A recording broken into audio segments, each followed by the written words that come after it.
Feeling dirty? Make sure to stay tuned in for the dirty truth coming up next.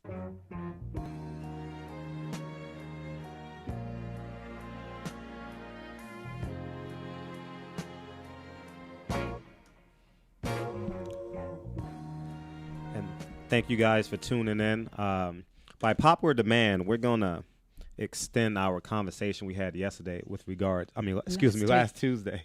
Last Tuesday with regards to the Trayvon Martin case. And we're going to talk about the advancement now. Now that President Obama has advanced our conversation in terms of blacks in America, and more importantly, he mentioned black men in America. And I would think one of the most profound comments he made during that speech was when he said 35 years ago, I could have been Trayvon Martin. And that triggered great dialogue within America. So I failed to introduce Roselle. Roselle, our beautiful co-host, is in the studio. I know I don't have a voice. She has a half a voice, so she's going to do her best. She's But I have a question about that Barack Obama. Why do you think it took him a couple of days after the verdict before he left, he gave his speech? President Obama, right? Not Barack. President Obama, you mentioned? President Obama. Oh, President Obama.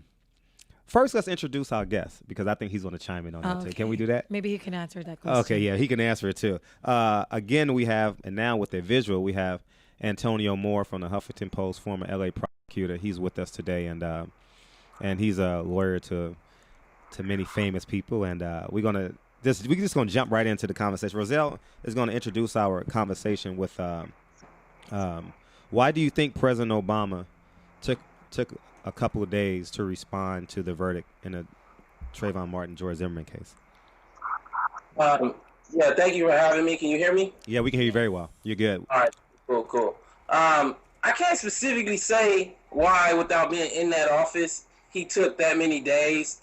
The office of the presidency really doesn't too much deal with these local level kind of issues. Mm-hmm. I think what made it very interesting was the way he answered and what he dealt with, and how that dealt with a lot of the long-standing weight that people have had over the last 5 years for him to address some of the issues that the black community has. Okay.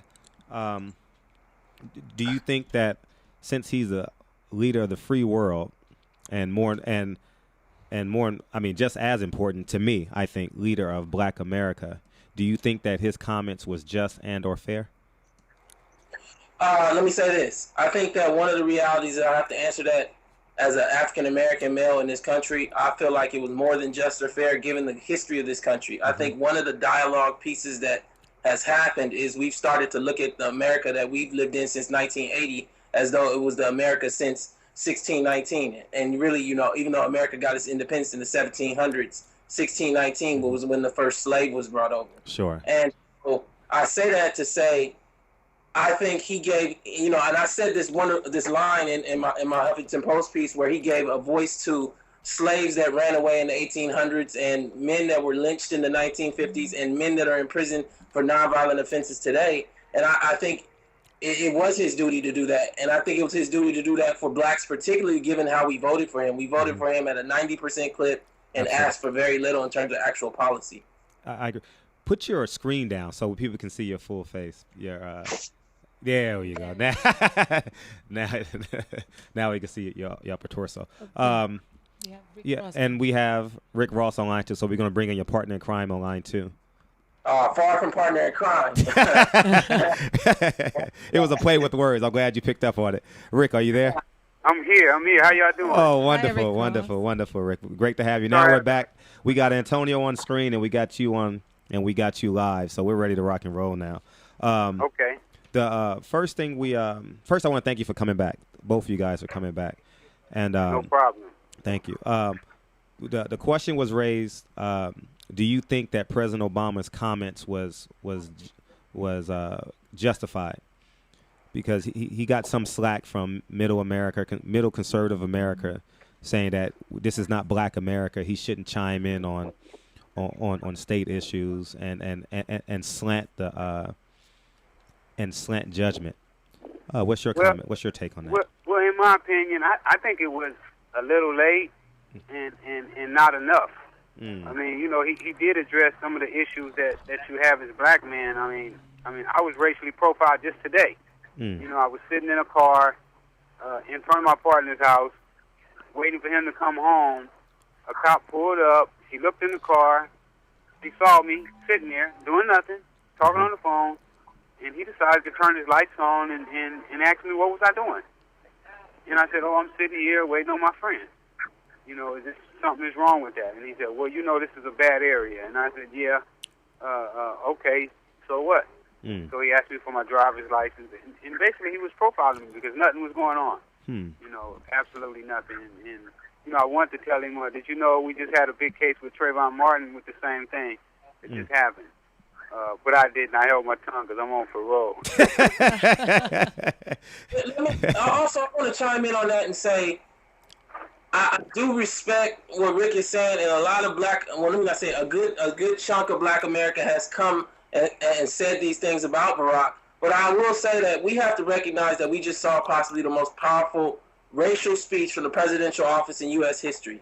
You know, many of the presidents beforehand, whether it be Lincoln, Roosevelt, they've done things for African Americans, but never has it been so personal in terms of the message of the African American struggle. And one of the things that he did is he tied in a historical context and brought it all the way forward, from slavery all the way to the drug war. And then he actually went as far as to say, I was profiled. And that made, and it's funny because even today, it was funny. I'm leaving the gym and I'm walking up the stairs and there's this white lady walking down the stairs. And it was funny because she turned the corner and she didn't see me. And at first it looked like she wanted to clutch her bag. She stopped because I smiled at her. And you have to wonder, has he put something in the back of these people's heads that do this and that makes them wonder, am I profiling? Hello? Yeah. Oh, I'm here. Okay. Good. I didn't know if you were done or not. Yeah. I think I don't think it will ever end, but I think what President Obama did, in addition to humanizing the White House, he humanized himself. And why is that so critical is because he has an office that people strive to be. And quote unquote, he's the most powerful man in the world. And I think with him humanizing himself, making him relatable, not only to black people, but more importantly, just to this culture. I think the culture that we live in now, in terms of, I would say 25 and under, have a better understanding of the turmoil and or strife that Black America has, because you have the gay and lesbian. I'm not saying they're similar or they're parallel, but just you have different groups fighting for rights, and I think it was so valuable that he humanized us, and more importantly, he told the story from both lenses. He as a president, and he has just a regular civilian in America, and I thought that was so crucial. You said yes. That's what he did. That's what he did. He pretty much gave a point of view on the president's side, and being just a regular citizen, and that was very effective to me.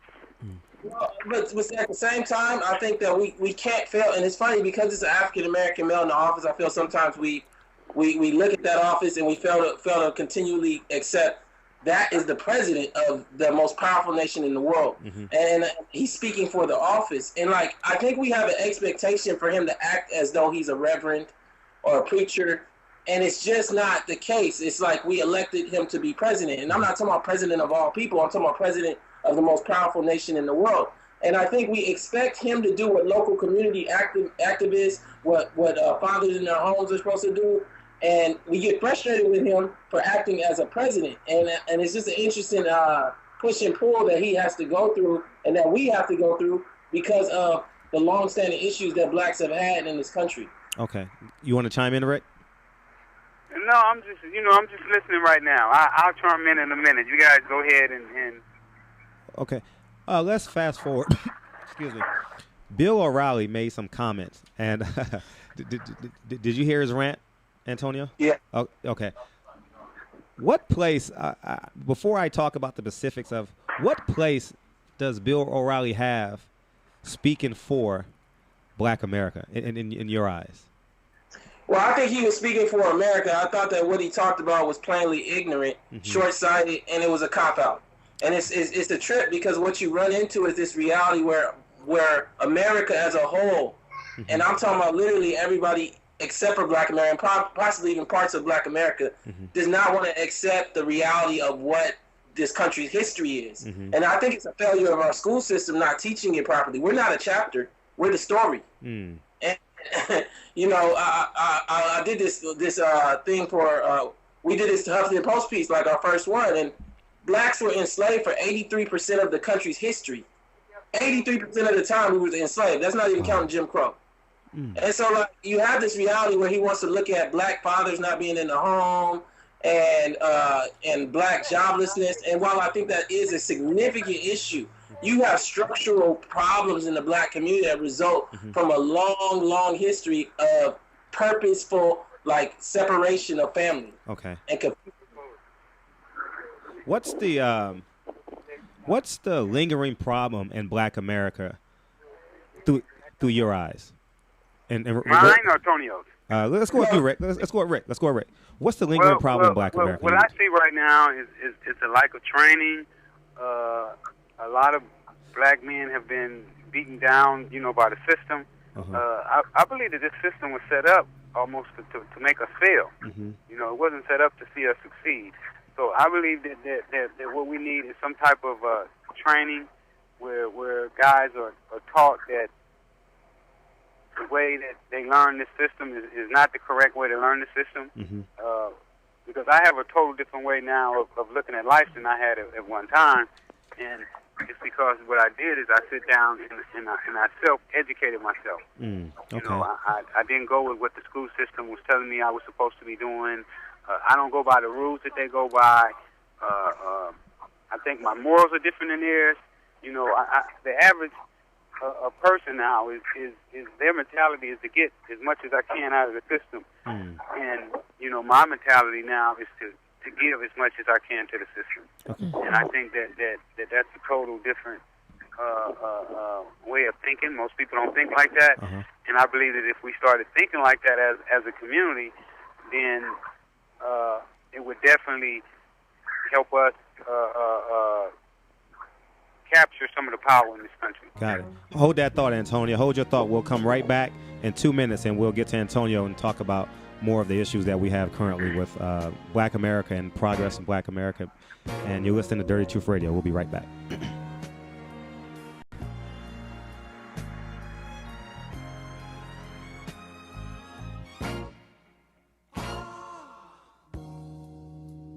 Girl, you know I love you.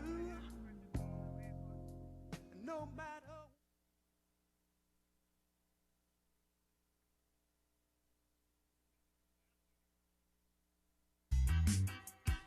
We are the Three Guys Rant. With Arvin, Mike, and Phil. Coming to you on the Rant Radio Network every Monday from 6 to 8 p.m. Pacific Standard Time. You can call us at 855-69 The Three Guys. It's not the Three Guys. This is why you should turn in, because one has Tourette's, the other one's illiterate. You really should listen in. You never know what's going to happen. 855-69 3 Guys, Guys, and the number 3, not the.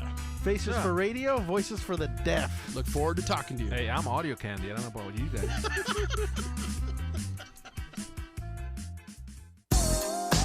What up, foodie freaks? It's Chef Bev Lazo with the Culinary Trend Show. Join me and my brigade every Thursday night from 8 to 9 p.m. where we will be cooking up some crazy stuff that will give you the appetite for discussion. It's all about the good food, good friends, and good times. Only here on RantRadioNetwork.com.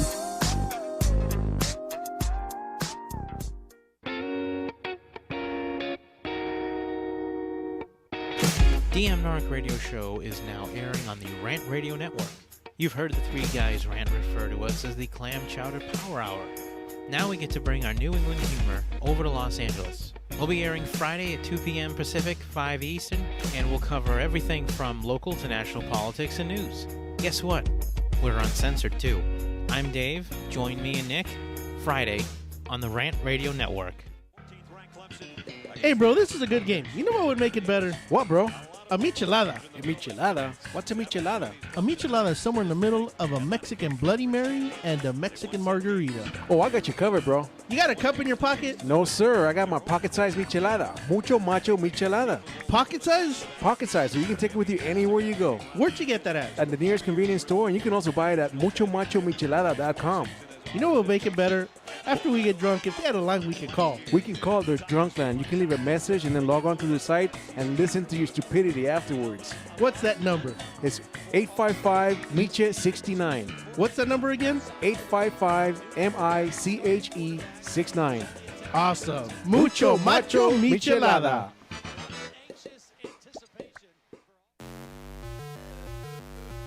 We're the Brothers Bear Podcast Live, and I'm your host, Sanch, and I'm always joined by Edgar, Carlos Madrano, and this is a show where we talk about comics, movies, TV, video games, stand-up, music, and many more geeky things. Catch us live on Rant Radio Network on Mondays from 7:30 to 8:30 p.m. That's another commercial in the back.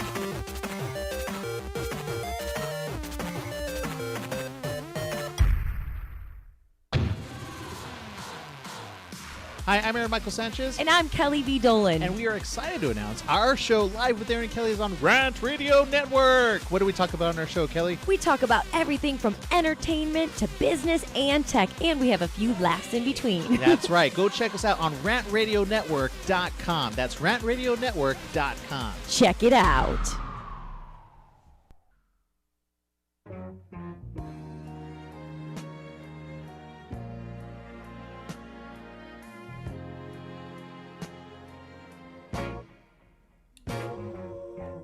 Welcome back to Dirty Truth Radio. I'm Fred Hawthorne, and this is Roselle.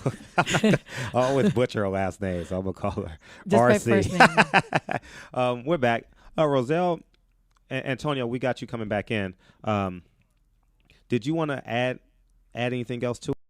Or? I wanted to add in very short, and I'll get there through statistics. What I think is part of what is the core of the black issue is social dishonesty. I think the 90s and the 2000s brought about a faux progress, like a false view of where black America was. You know, the one thing that I will say I have to disagree with the president about at the end is to take his two daughters and make a racial assessment. You got to come down to Chicago, to Los Angeles, to New York. You can't just do it from the White House and ask your two daughters if black America is better. And I say that to say that live in the White House, literally. And so I say that to say, right now in America, there are 114 million households. And let me give you the source, because I want everybody to kind of pull this article. MSNBC, The Griot, is their African-American site, did an article, Who Are the Black 1%? And there's 114 million households in the top 1%. I mean, there's 114 million households in America. 1.4 million households in the top 1%. Sure. Well, 96% of those households are white. Wow. Only 1% of those households are black. So there's only 19,000 black households in the top 1%. And you might say, where are you going with all this? And the reason why I bring that up is those 19,000 best black households are $1.2 million in assets and $1.37 million in debt. They're 170 in the red. This comes from the Federal Reserve and the Griot. They actually did you can pull the article yourself. Now you look at the white households. There's almost 1.3 million white households that are in the top 1%. Their average assets is $8.3 million. The average debt is $300,000. They're $8 million up. The reason why I bring that up is to say those are all small businesses. What you fundamentally see is the problem right now is blacks have no small businesses.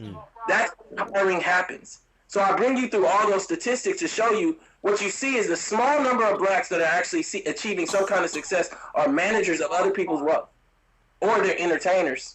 So when you fundamentally have a society that has shown us a progress that hasn't happened, it doesn't allow us to react properly. Like we're frustrated because we're kind of calmed by the false progress. So that's my belief on it. Okay, go ahead, Roselle. You want to add to? Yeah, because when you say entertainers, I was thinking the same thing. Most of the rappers right now are blacks. The athletes are majority blacks. What are they doing to contribute to fix these problems? Nothing. Well, let me say this. I think that when you expect a rapper or a basketball player to do more than play basketball or rap, that's your fault. Well, if they're rapping about derogatory about women and men, that's not. But I'm talking and that's the next part of our conversation, which we've talked about extensively, me and Rick, and we've dealt with extensively with the rapper Rick Ross and a number of other issues. But right now, you got to realize that you got businesses that are contracted to build the butt of an M16 gun.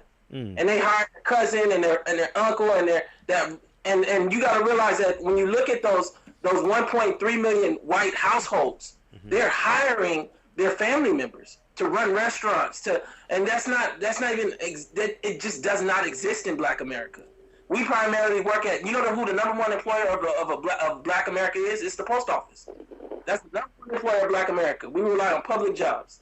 So I just bring that up to say when they don't like the business they're in, how many people do you really need to be Rick Ross the rapper? Maybe 2 or 3. It's not a factory. You can't hire that many people. That's just my point. I don't know if I'm clear. No. You make a great point. Now, Roselle mentioned hip hop, and you says, and you add to that, and say, you only should expect basketball players to be basketball players, and rappers to be rappers. Now, wait, before you chime in. So, and this is a round table question. Who are our role models then? And we'll start with you, Rick. Who are our role models then? If our black basketball players cannot, the role models become the guys who they see in the streets every day, who's been successful. And you know what I tell most kids when I go and speak to them is that I know that your first role model that you're going to meet, if you live in South Central Los Angeles, is going to be a drug dealer. He's going to be the first entrepreneur that you run into. Wow. Antonio, go ahead. See, I believe what we moved into with social media is our role model is whoever's in front of the screen in front of you. I believe I could be the next role model. If a couple of our projects come together, I could be the next role model. I think that right now where we're at is people turn at the spin of a dime. And I think that what we're missing in Black America is the next Cornel West, the next Dr. King, the next messenger to deliver a message that it's not wrong, you know, like me and Rick sat down with a couple of different top-level entertainers and long conversations. It's not wrong for them to not have read the new Jim Crow or Slavery by Another Name. That's not what they do. They play basketball, they rap. But it is wrong that nobody has introduced it to them. And I do believe that is where we're going, where we introduce new role models as a result of energy from things like the Trayvon Martin case. That's just my belief. Do you think this is more philosophical, but do you think negative hip hop is an extension of Jim Crow laws? Explain. Meaning that the Jim Crow laws were meant to keep us in a box, right? Whereas you have hip hop music, they talk about wealth and more importantly, the things that they describe in their music, blacks strive to attain, but doesn't progress Black America. So, do you think that I'm drawing far parallels? But do you think it's it could be an extension of keeping Black America down? I don't believe in conspiracies, and I know Rick doesn't either. You know, we try to stay away from those long felt conspiracies. But in a lot of ways, the reality is that we're a very vulnerable group. You know, when we had segregation before the big move to the massive migration to the north and to the west, blacks were in their own little space, and I believe we needed to develop more. That's just my personal belief. But we're a very vulnerable group, and as a result, what you end up seeing is we gravitate towards the easiest answer, not the best answer. You know, I was at a meeting of the minds event for young professionals here in LA, and we were talking about relationships, and I'm not getting off topic, but people were like, well, if somebody's comfortable, that's the best relationship for them. That's not always the truth. Just you can be uncomfortable in dysfunction, and that doesn't mean it's the best for you. So I just say that there's some of that self-responsibility. What's your take, Rick? Well, I don't really know. You know what I'm saying? I don't know on that one.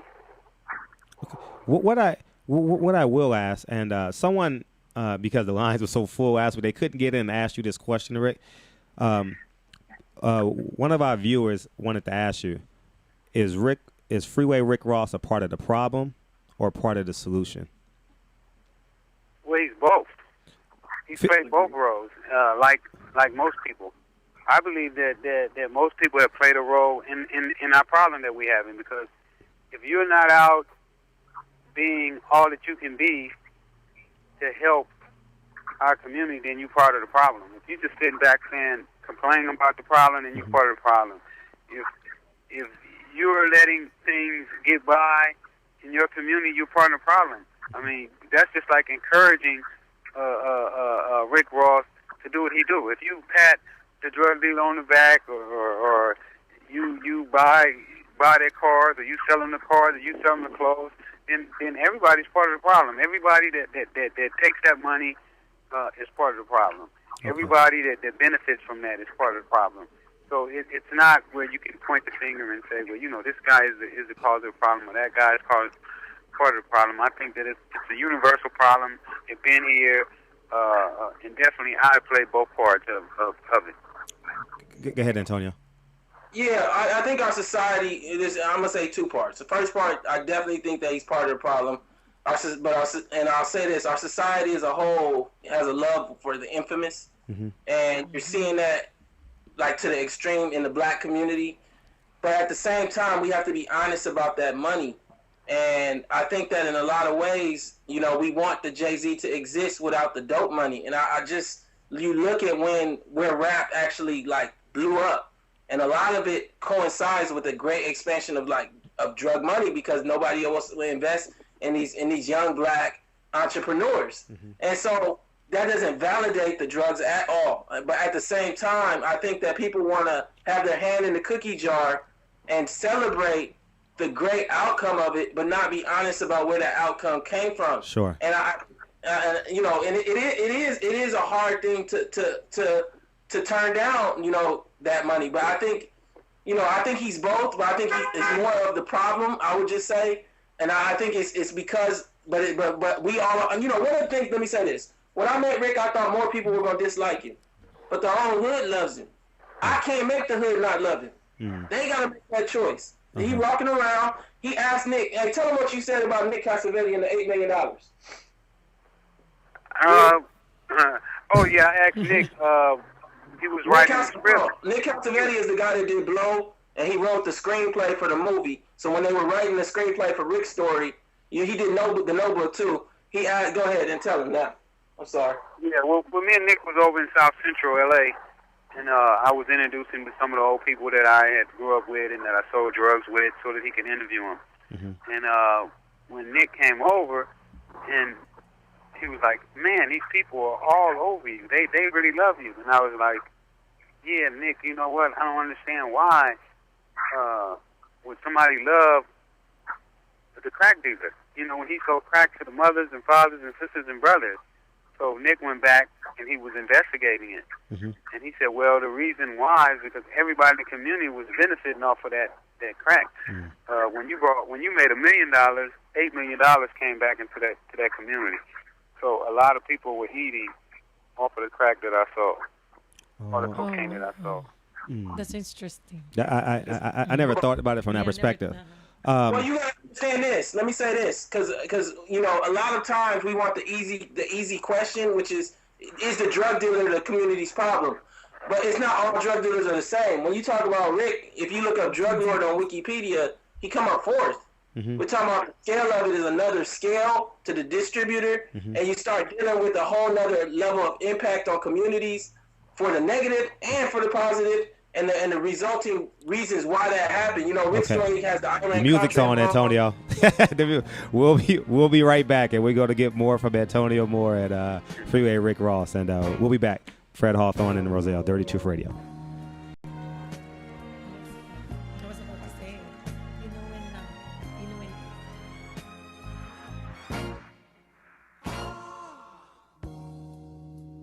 Girl, you know I love you. No matter.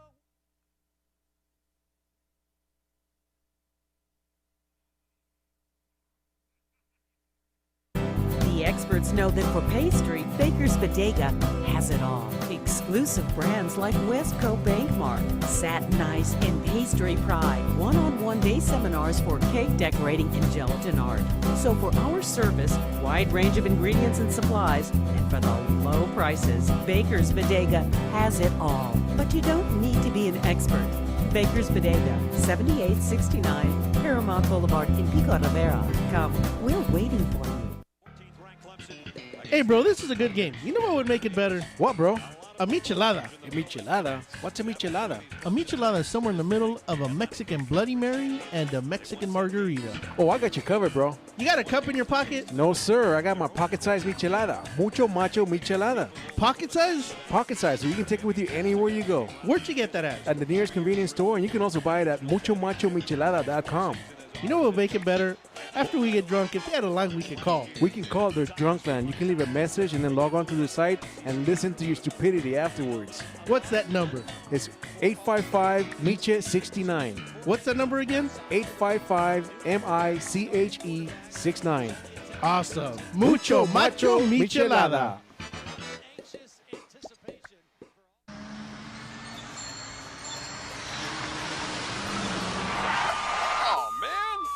Theticketsurgeon.com. Reach us at 855-WIN-4-199. Did you get caught speeding, texting while driving, or doing anything else you weren't supposed to do? Give us a call. Don't miss work. Don't lose out on the money. Don't get any more points.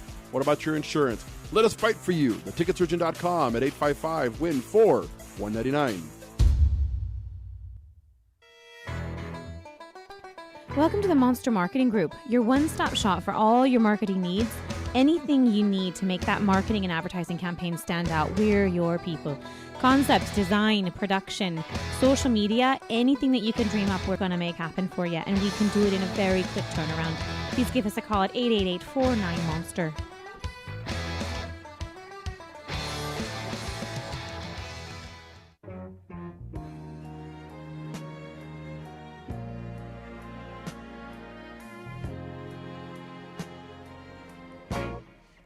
You're listening to Dirty Truth Radio. You got Fred and Roselle. We have Freeway Rick Ross on line 1, and we have Antonio Moore on Skype.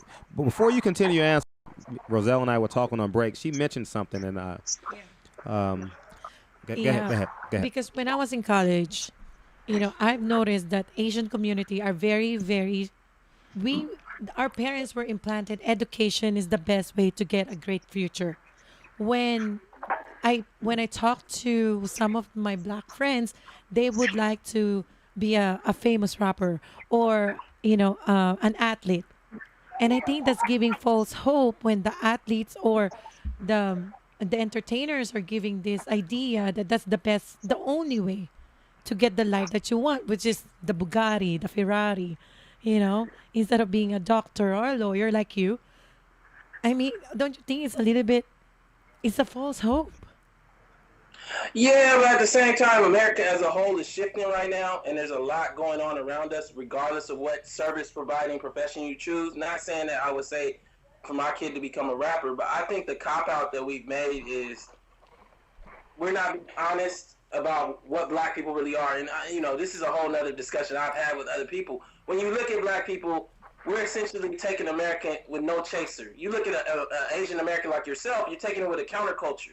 But you look two generations down, if you stay here, everybody starts acting the same way because nobody wants to really be a doctor, and everybody wants the money that comes with rapping. I think that a lot of ways, some of the things that blacks do is attached to being black, when really it's just being American and being here in America a long time. That's just my theory. But so are you? Is it capitalism you're talking about, or? I'm saying nobody really wants to work if they can get it for free. Absolutely. Absolutely. Everybody wants to retire now. Except me, I don't want it free. I don't want it free. I want to earn mine. I feel that if you take the work out of the equation, then it's kind of like cheating yourself out of the thrill of knowing that you was able to do it on your own and on your own terms. And I think that's a lot of ways why a lot of kids in America right now, when they find out about who I am, they're excited about me because of the way I think. I don't think like everybody else. I'm not looking to hit the lottery. I've never played the lottery before in my life. Okay. I think that what you also are seeing is that you grew up. You were born in Texas and you're part of the Great Migration.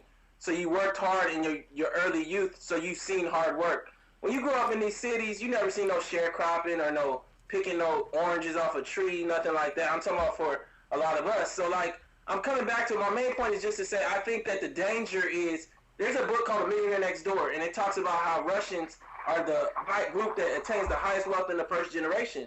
but about 3 generations down, they lose it all because the third generation, they just want to spend money. Sure. And that's part of the whole nature of Americanization. And I think that sometimes we mix up Americanization with being black, and then we take on all the negative qualities and say that's because we're black, and it's just not the case. That's just my belief. Okay, now, Rick, you brought up entrepreneurship, and you talk about leaders in the community. On the internet, it suggests that you were worth somewhere around $600 million, right? Which would be about $1.2 billion in America today, if you include inflation. Now, at one point, you were the most powerful man in the world. What was your mindset when you were distributing crack and when you were distributing drugs in the inner city? Was it share with the homies? Say it again, please. Share with the homies. Let the homies get some. Explain more and why. Well, it's no fun when you're the only one to have money. Mm-hmm. I mean, if you're rich and none of your friends are rich, it puts you in a lonely position. You know, you got a big house, but you know everybody has to come to your house. You can never go to your friend's house. If you go out and eat, your friends can't eat unless you buy it. It just wasn't fun being like that. And what I wanted for my friends what I wanted for myself. Okay. You know, I wanted to be rich and powerful, and I also wanted them to be rich and powerful. At one point, what's the most money would you say you had in your possession? Cash money, the most I had was about $3.5 million, $3.2 million, something like that. What? With money on the street, though, the people still owe me. What was the tipping point in your life? Was it prison, or was you just being, or was it the time? No, prison didn't change me. Prison can't change anybody. Okay. Really, you know, prison can make you worse. Really. Mm-hmm. Because what they do is they put you in the penitentiaries with all the connections that you need. Really? You know, it would be crazy right now if I was a drug dealer right now, I could sew America up in 2 weeks. When did because I know everybody that did it. I would just have to write letters to the penitentiary and tell all the guys, that I'm back going. Mm-hmm. It would be a little dangerous too, because you know, some people would turn into informants, but I had a pretty good idea on who didn't. Mm-hmm. But prison could be the worst thing in the world to happen. But in my situation, I took it and used it differently. I took it. I taught myself to read and write while I was in prison. I read over 300 books while I was there, all economical books and self-help books, because I knew the job that I was going to be doing when I got out. Okay. And last question: how hard was it to say no to that life when you were released? Well, when I was released, it wasn't hard at all because I already knew that I was never going back. The first time I got out, I had said I wasn't going to go back into the life, and I got tricked into doing a deal in a situation that I really didn't think that I was back in the life. Mm-hmm. I thought that I was only assisting two friends, mm-hmm. and I learned a valuable lesson from that. It almost cost me my life. That under no circumstances could I go back to sell drugs. Could I be around somebody that's selling drugs? Go ahead, Roselle. Oh, because originally he has a life sentence and it was, cut down to 20 years. When did you find out that a rapper, Rick Ross, took on your identity? It was when I was in the penitentiary in Texarkana. A young kid came up to me and showed me a magazine, and the rapper was in it talking about that he had got the name from a guy out of L.A. Oh, wow. And then let me tell y'all one thing that's real interesting about a twist on this story. We did a piece on the Luke 21 called "The Hip Hop's War on Young Black Men." Maybe I read about that. a year and a half ago. Mm-hmm. I read that. We were talking about a lot of things, and one of the things that people don't know is that the rapper went to the same high school as Trayvon. That's wow. That's an interesting. Yeah, you're right. You're right. Wow. Now, moving forward, how can we change the paradigm in Black America and make it relatable to white America? How do we make our struggle relatable in terms of understanding? Somebody shoot. Go ahead, Rick. Well, I think the first thing we have to do is we have to learn some valuable lessons about economics, because believe me, everything really that happens in this country is really centered around economics. People are talking about them changing the crack law. to 18-1, and I don't believe that they did it because they were doing it to help the people that had been unjustly convicted. Because if you know, they didn't make it retroactive. So everything that these people deal with is centered around their money. Okay. And if we start to affect their money, they'll definitely take notice to our issues and our desires. Antonio, go ahead. Well, I'll say it in two parts. I think that we were sitting with the people that did Roots, and we're talking about how he humanized the black family, and how important that was, and how that could be used in this modern context. And I think that the use of media avenues to give a better context for the American struggle that blacks are going through today is important. Okay. The second thing I think is we have to really be honest about this construct of white and black and start understanding what we're talking about. I think a lot of these, especially being in California, you have a lot of people whose family really wasn't here before civil rights.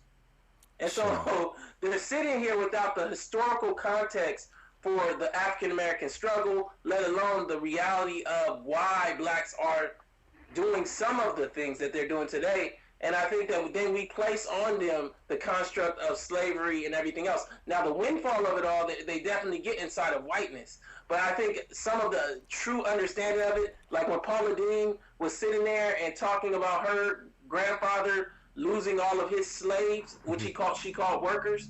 I think that in a lot of ways, you might talk to somebody whose family is a second generation white person here on the West Coast, and they don't have that context. So we have to break them down and really have honest discussions about us as Americans, not us as just black Americans, us as Americans and the reality of our history in this country. And that requires us to know our own history. One of the things that I did with the Huffington Post with Rick was our first piece. We said the United States government should give all blacks access to Ancestry.com.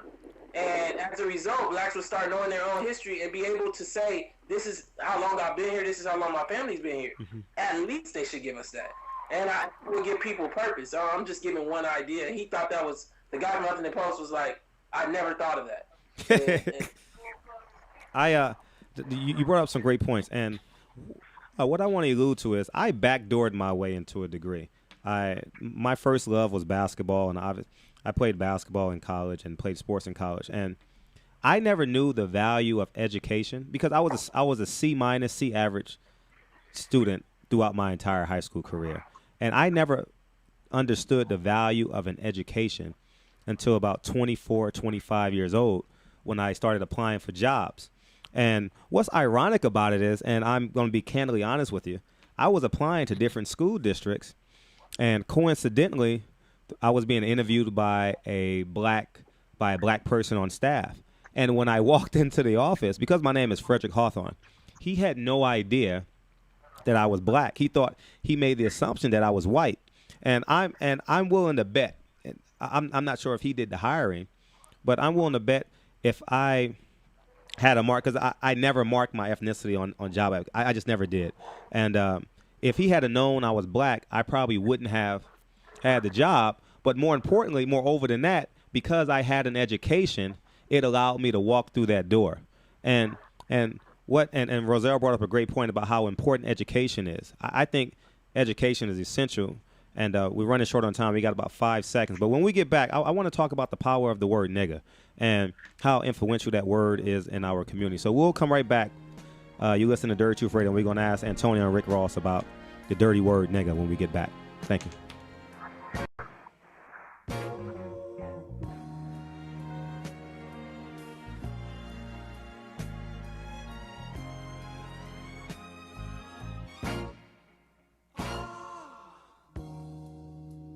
Girl, you know I love you.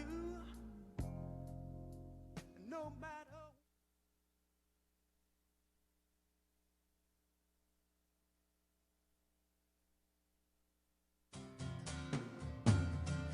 Looking for a delicious, fresh family meal that's ready when you are and easy on your budget? Welcome to Piara Pizza. We make our pizzas with handmade dough, 100% real cheese, and tomato sauce blended with our own spices. Nothing is ever frozen. We always have large pepperoni and cheese pizzas fresh and waiting for you for only $5. Or choose one of our specialty pizzas. We have veggie, meat lovers, supreme, and Hawaiian. Add an order of our amazing hot wings, cheesy bread, or breadsticks. Our locations are ultra modern, ultra clean, and open 7 days a week. Visit any one of our locations today, or check us out on the web at www.piarapizza.com. Piara Pizza. Fresh, hot, and ready for you when you come in. Stop in for your Piara Pizza today.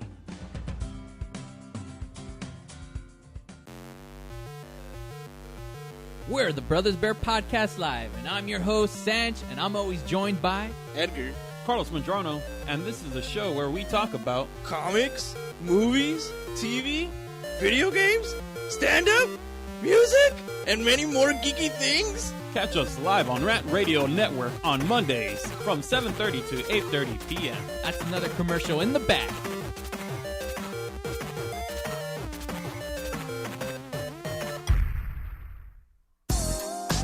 What up, foodie freaks? It's Chef Bev Lazo with the Culinary Trend Show. Join me and my brigade every Thursday night from 8 to 9 p.m. where we will be cooking up some crazy stuff that will give you the appetite for discussion. It's all about the good food, good friends, and good times. Only here on RantRadioNetwork.com.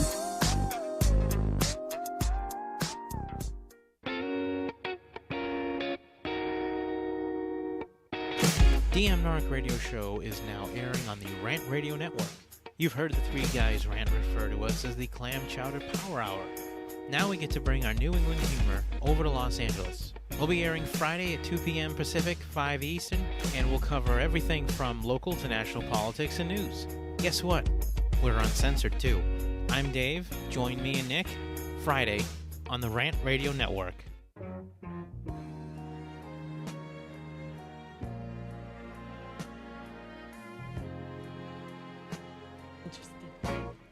We're back, Dirty Truth Radio. This is our last segment. I'm Fred Hawthorne. This is Roselle. We have Freeway Rick Ross on the line, and we have Antonio Moore from the Huffington Post. And we left off at the N-word, the word nigga. And the reason why I say the word nigga is I want people to understand, because it evokes so much emotion. Either you're black, whether you're white, Latin, Asian. And when I was younger, I was taught the N-word was a bad word. When I got to high school and college, I learned that it was a term of endearment, because I can recall in practice we threw that word around pretty judiciously. Even white boys, we said, "What is that nigga doing? How did that nigga miss that play?" What? And now, as I gotten older, I'm 35 now. It's more of a cultural word now, because we have non-black rappers using got.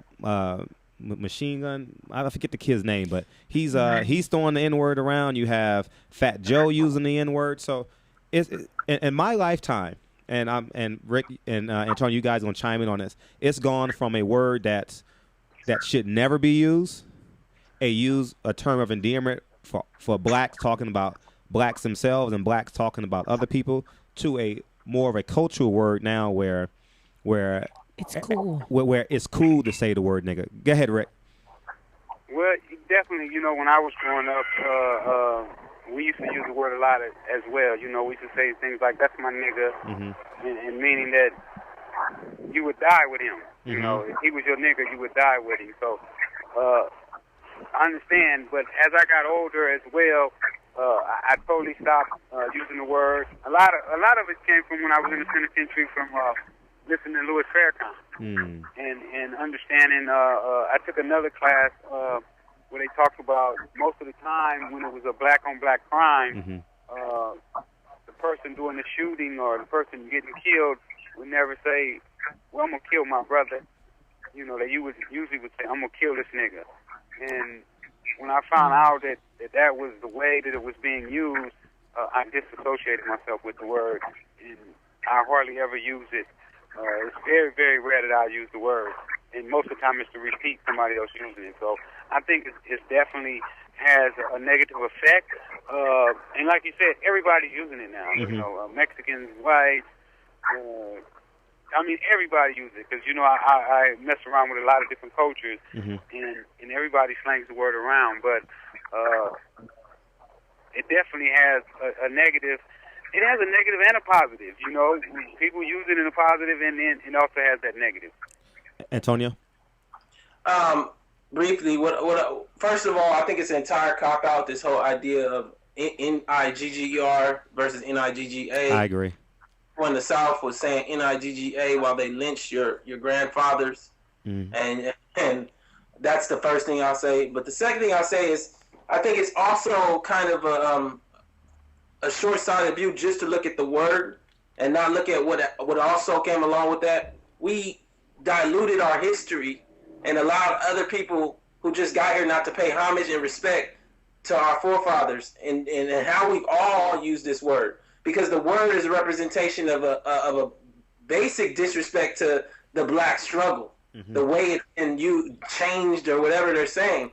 Because I think that's part of the reason that the black struggle now gets the disrespect that it does by people like Bill O'Reilly and by people of other ethnicities that just kind of got to this country, because we ourselves are not saying, you can't use this word, you can't call us this name, you can't disrespect our history this way.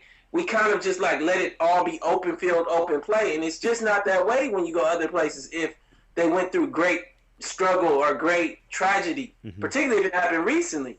And so I think that the word in and of itself is fundamentally like a problem, but it's a marker of a greater problem of blacks as we went through the 90s and the 2000s believing in a progress that just hasn't happened. Don't get me wrong, we made some strides, but as this article I just read out of the Miami Herald said, for every 2 steps, there's always 1 step back. You look after slavery and Reconstruction, how they took things back. You look at what they just did with the Voting Rights Act.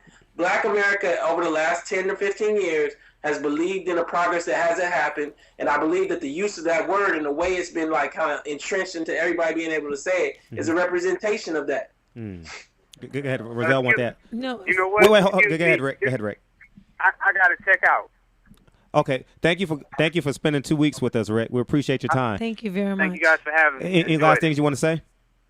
Yeah, just everybody, we just got to work hard. You know what I'm saying? We got to study and learn which direction we need to be going in. Okay. Thanks, Rick. Thanks, Freeway Rick Ross, everyone. Thank you for coming in. Thank you for calling in and spending 2 weeks with us. Go ahead, Roselle. No, because the nigga in a women's value or it's like equivalent is the bitches. And you will see it everywhere. Like even on Instagram, the women over there have pictures of their girlfriends are saying my bad bitches. And they're like smiling. For me, if someone call me a bitch, it will be on. I will get pissed.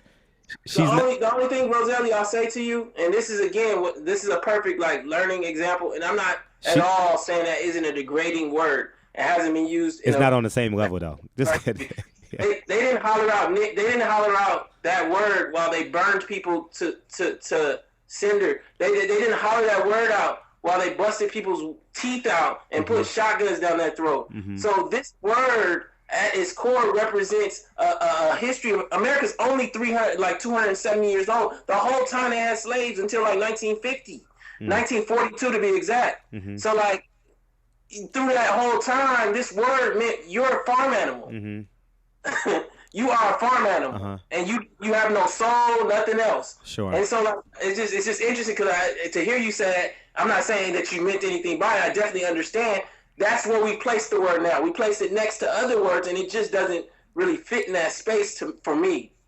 It doesn't tell the history of the true word. I understand where Roselle is coming from, and two, she's non-black, so she wasn't born with nigger tatted on her chest, whereas black women and black men, were born with the word nigger tatted on their chest. Now, why isn't I got about 20 to 30 Facebook messages on this. Why did President Obama, and I have an answer, why did President Obama they say he didn't talk about all the killings and the shootings in Chicago, especially over 4th of July weekend, and now he's talking about Trayvon Martin. Should he have reacted sooner in terms of his presidency in America? And you sent me something on this earlier before the show started, but go ahead and talk about that because you know where I'm going with this. Go ahead. This is my point. We, right after the election, did a great piece on the HuffPost how Black Americans reshaped the election of Obama. Me and Rick wrote it. I believe that Black people play such a predominant role in getting Obama elected, regardless of whether he's Black or not. He should be doing stuff for Black people because we basically did it. We voted at a 90% clip without asking for anything. That's basically a head start to win the election. And so the reality of it is you owe us, not because you look like me, but because I voted for you and I supported you. And so the reality, though, is at the same time, some of the issues that Blacks are having are, and I hate to say it, they're much more local issues. Some of these kind of issues are alderman issues and congressman issues. And I'm not saying that he shouldn't have mentioned the Chicago killings, but at this very moment, I think that the Trayvon Martin incident was such a prevalent reality, and I also thought we were going to have all of these marches on that weekend, so he kind of wanted to quell that so he didn't have a riot on his hand like L.A. did. But I do believe do I believe that Obama should come out and say something about Chicago? Yeah, but do I think he should do it because he's Black? Not necessarily. I think he should do it because he came from Chicago. Okay. But I'm jumping at the bit. What? I'll let you put it in. Oh, thank you. Thank you.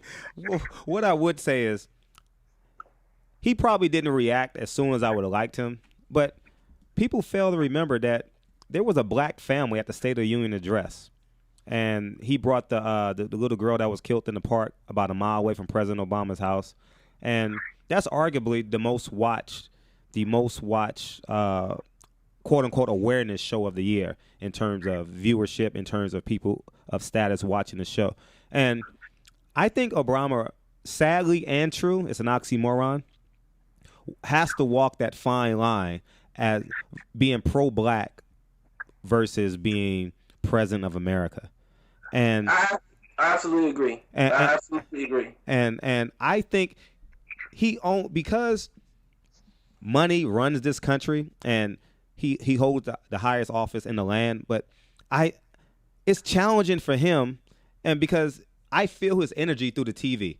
I feel like he's my uncle / brother / my basketball coach / my professor, but he has to wear the other hat when he's in a suit and tie. But when he's not in a suit, oh, he's about as charismatic and caring as a person can be. And go ahead, Antonio. Let me ask you a question. How much time do we have left right now? We got 1 minute. We got 1 minute. Go ahead. Okay, so I did a piece for everybody that's called President Barack Obama Delivers Trayvon Martin's Dream. And inside of that piece, I definitely talk about the context of, I believe we heard one of the most important racial speeches on impromptu in the history of the nation. And I tell why. But one of the things you're pointing to is the veil. This guy lives behind the veil, just like when you go to court, your job and everything else. And for this moment, I believe he lifted that veil and just talked intimately. And we've never seen anything like that from the President of the United States in the history of the nation. Amen.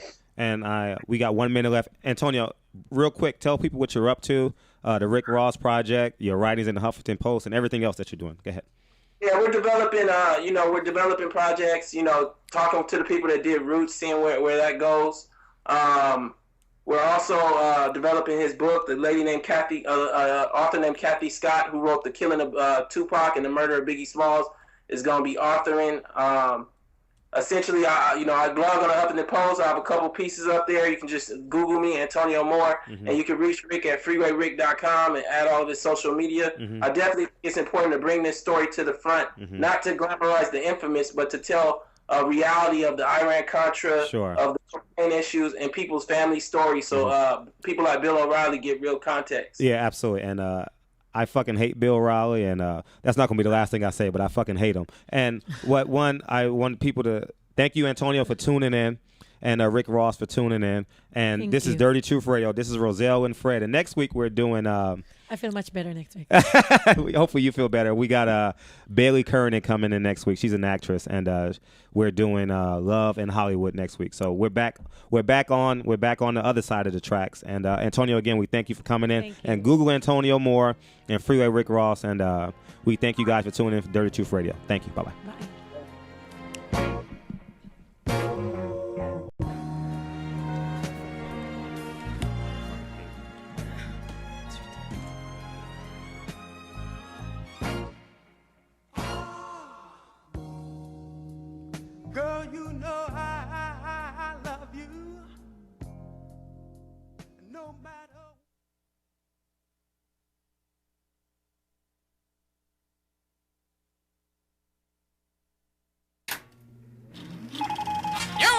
America.